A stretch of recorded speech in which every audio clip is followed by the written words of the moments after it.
the treasure within. In the heart of medieval Europe, in a small, remote village, lived a young man named Edward.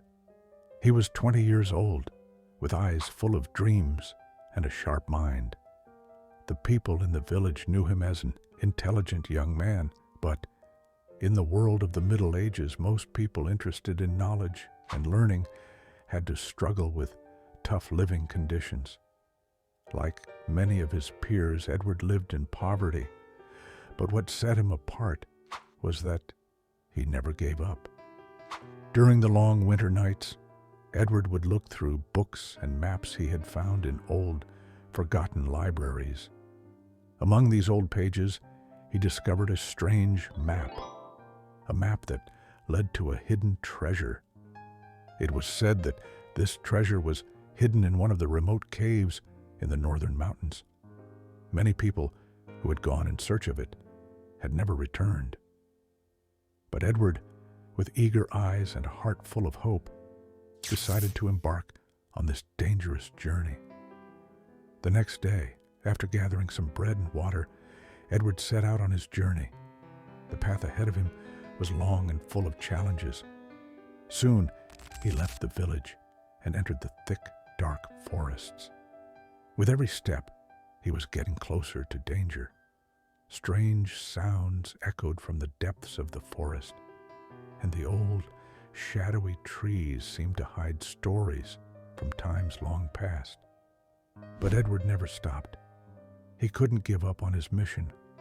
He was looking for a treasure that could not only change his life, but also prove to everyone living in poverty that success was possible, even in the hardest of conditions.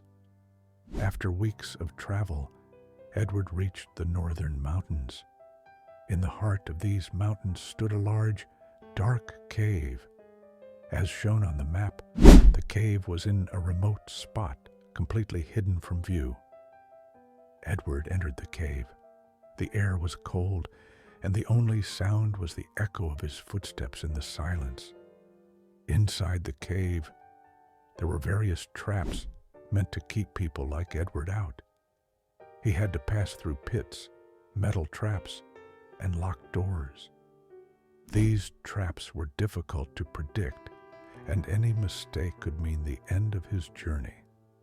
But Edward, with his sharp mind and attention to detail, managed to overcome all the obstacles. After passing through several challenges, he reached a large chamber. In the center of the room, there was a large chest full of gold and jewels. With trembling hands, but a hopeful heart, Edward opened the chest. Inside, there was a great amount of gold and sparkling jewels. This was the treasure he had been searching for. But at that moment, Edward felt something strange. It seemed that the real treasure was something more than just gold and jewels. He looked around and began to reflect.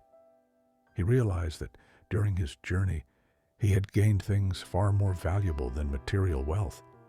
He had learned lessons that no treasure could replace. He had learned that with thought, patience, and courage, one could overcome any problem. Edward said to himself, "This gold and these jewels are just symbols. The real treasure is within me. It's in the experiences I've gained, in the courage and determination I've found." He decided to leave the treasure behind. He returned home, but this time, not just with gold and jewels, but with new knowledge and inner strength. He no longer needed material wealth. He had achieved real wealth through his own abilities. From that day on, Edward became known in his village, not only as a rich man, but as someone with true values. He taught others that the real treasure is not found in the ground, but within oneself. Edward showed everyone that with perseverance, intelligence, and determination, one could achieve any goal.